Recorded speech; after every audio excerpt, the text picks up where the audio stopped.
Bien, estamos para nuestro canal de YouTube, Infocultura. Nos encontramos aquí en la Municipalidad de Palo Santo, en el Centro Cívico, más precisamente en una de las oficinas, con don Ítalo Martínez, también uno de los pioneros de nuestro pueblo, que vamos a charlar un poco con él acerca de lo que fue, de lo que es, del proceso evolutivo, ¿no es cierto?, de nuestra localidad, Palo Santo. Buenos días, don Ítalo Martínez, muchísimas gracias por recibir la Cámara de Infocultura. Buen día, profesor.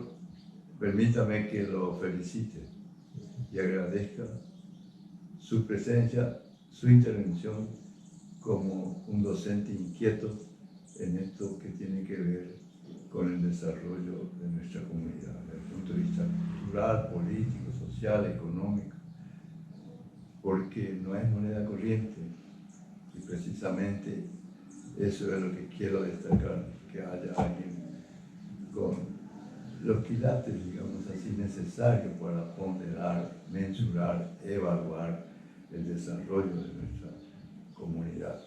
Bien, bueno, muchísimas gracias, don Ítalo. Por ahí, para ubicar un poquito en el contexto lo que es nuestra provincia de Formosa, ¿no? Hablamos ahora de provincia a partir de la ley de provincialización del 55, ¿no es cierto? Pero mucho antes, ¿no? Allá por el año 69 al 79 se produjo una guerra, la guerra de la Triple Alianza, ¿no? Donde por un fallo luego de esa guerra, ¿no es cierto?, de muchos pleitos de límites, sobre todo territorial con Paraguay, viene el fallo de Rutherford Hayes, del presidente de los Estados Unidos en ese tiempo, ¿no?, donde falla a favor de Paraguay, y el comandante Luis Jorge Fontana tuvo que tener la tarea de buscar otro lugar, teniendo en cuenta de que en ese momento la capital del Gran Chaco se encontraba en ese momento Villa Occidental, después llamado Villa Hayes en homenaje al presidente de los Estados Unidos. Tuvo que buscar una nueva capital para el Gran Chaco, ¿no es cierto? Y comienza ese proceso, en ese momento territorios nacionales, ¿no es cierto? Después más adelante viene la provincialización, con el primer gobierno constitucional, ¿no es cierto?, provincial de don Luis Unisqui. Como para ubicarnos un poquito en el tiempo, cómo fue desarrollándose nuestro lugar, nuestro territorio. Don Ítalo, yo quisiera que usted me comente, después viene, ¿no es cierto?, el ramal Formosa-Salta, donde comienzan a instalarse en el territorio en los pueblos, ¿no es cierto?, en toda la línea esta recta desde el oeste hacia el oeste. Quiero que me comente un poco acerca de esta evolución, ¿no es cierto? Y dentro de esa evolución también se encuentra Palo Santo. Sí, profesor, la temática de su interés es bastante amplia y hay que tener mucha capacidad de síntesis, que por ahí yo no la tengo para resumir en lo que hace al tiempo este fenómeno político e institucional de nuestro país. Si nos ubicamos a principios del siglo, no nos olvidemos que la presencia del fundador de nuestro territorio, el coronel Fontana, deriva de la conquista del desierto, que era una organización nacional que iba dándole la conformación a nuestro país, fundamentalmente en la conquista del desierto, la instalación de la presencia de las autoridades nacionales y la fijación de límites para por ahí tener plena ocupación del territorio. Acá el fundador de Formosa trae, y esto hay que destacarlo porque hace a la fundación de nuestro pueblo, o la ocupación, mejor dicho, que tiene que ver con el aniversario que nos estamos por celebrar ahora en pocos días. El territorio era un paraíso terrenal, para decirlo así, como una denominación casi bíblica. Estos inmensos territorios vírgenes, despoblados, con un recurso natural extraordinario, ríos, esteros, montes vírgenes de distintas especies, totalmente despoblados. Entonces, se requiere para la ocupación del territorio y desde el río Paraguay Paraguay hacia acá, hacia el oeste, pobladores que tuvieran en sus entrañas el coraje, la decisión de venir a instalarse donde estaba ausente el Estado como gobierno nacional en el territorio. Entonces, de esa población que son, digamos, originariamente europeas, que trae Montana, vienen muchos italianos, casi todos italianos y por ahí algunos austríacos. Desde la colonia Formosa sale una corriente poblacional hacia el centro de la provincia, lo que hoy es nuestra provincia. Boedo, San Hilario, Gran Guardia, Pirané y Palo Santo, para ubicarnos acá. Esa familia la podemos hoy nombrar tranquilamente por sus apellidos, podemos distinguir Capa, Prince, Dellanón, Rigonato, Sanguetti, Margarini, que llega hasta las activaciones de Comandante Montana. Esa eran gente que reunía las condiciones, porque tenían la decisión de venir, instalarse, trabajar, producir y ocupar. Bien insistado, en la jurisdicción de Palo Santo se hace la ocupación positiva, porque se hace en función del aprovechamiento del recurso natural, la producción de bienes de capital, ganadería o agricultura o la explotación, el aprovechamiento del recurso forestal, como bien de cambio en la economía. Entonces está el hombre, está el recurso natural y está ya plasmándose la población. ¿Y qué era el gran déficit que teníamos nosotros? El medio de transporte, la vía de comunicación, más allá de algunas carreteras, el ferrocarril incipiente que venía construyéndose.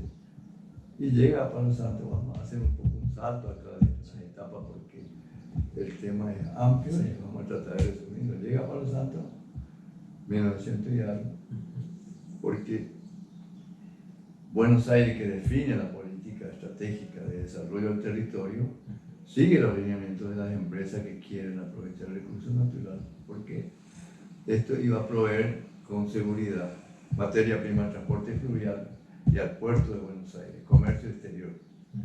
Y acá no quiero dejar de nombrar, porque después me voy a olvidar, que esas empresas que vinieron a hacer el aprovechamiento de la materia prima tuvieron un incentivo fiscal, digamos, para usar un lenguaje actual, de parte del comercio exterior, de un reintegro porcentual de lo que exportaba.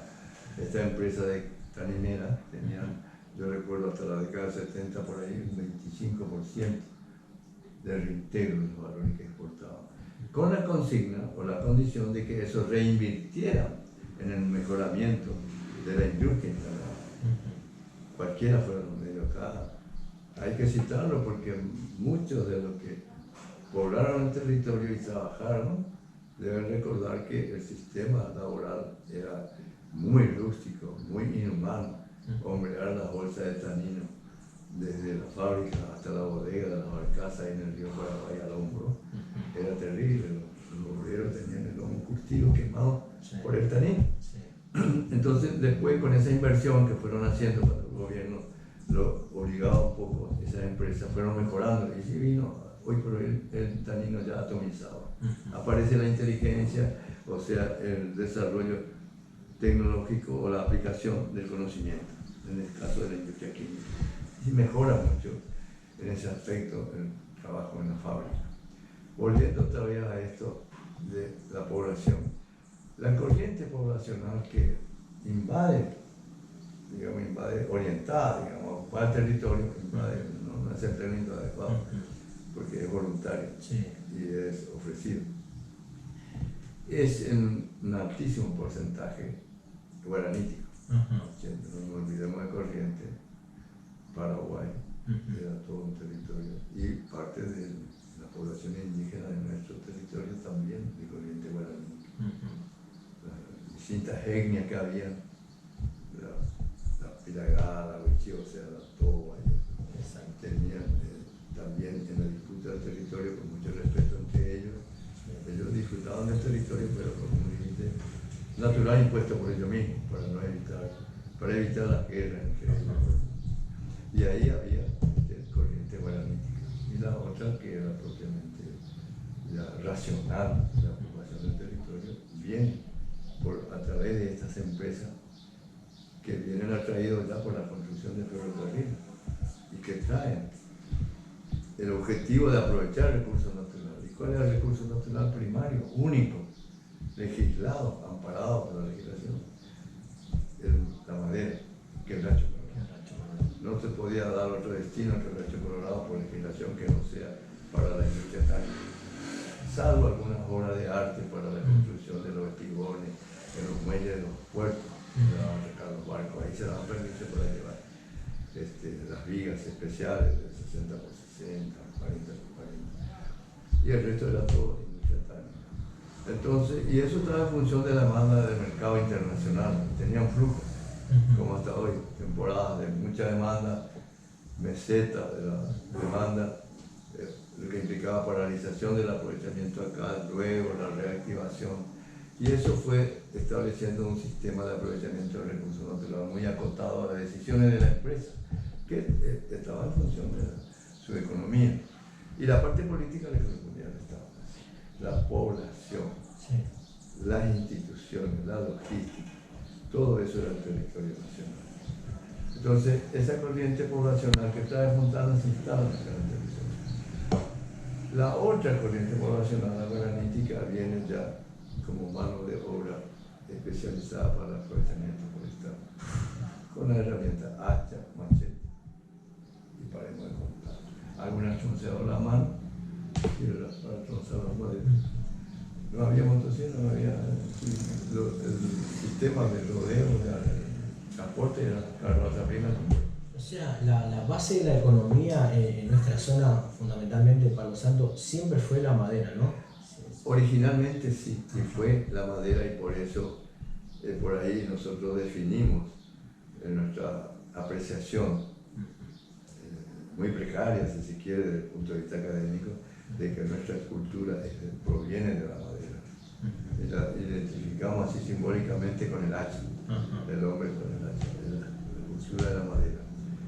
Porque fue la que desarrolló el pueblo desde el punto de vista de la ocupación y de la instalación a posteriori de industrias más desarrolladas para aprovechar otras especies. Entonces, se requerían gente, o digamos el factor humano en esos establecimientos, que resistiera al ambiente, el medio, y que produjera lo que estaba ya tabulado por la propia empresa, que un obrero que pelaba el quebracho debía producir entre 20 y 22 toneladas de quebracho por mes, mensual. De ahí se derivaba, incluso por una paritaria establecida, cuánto se tenía que pagar por tonelada al hachero. Sobre astilla, es decir, en el monte, ¿no es cierto?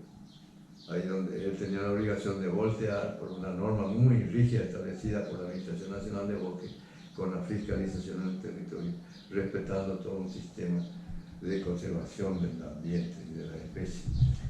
Para que la gente nos entienda un poquito, don Ítalo, y estamos ubicados, usted está hablando y recién mencionó una palabra que tiene una carga conceptual muy fuerte que hoy día lo tomamos como natural. Usted dijo paritaria. Para esa época, recordemos recién la paritaria, comenzamos a hablar de la década del 40, 50 recién, ¿no es cierto? Sí. Con Perón.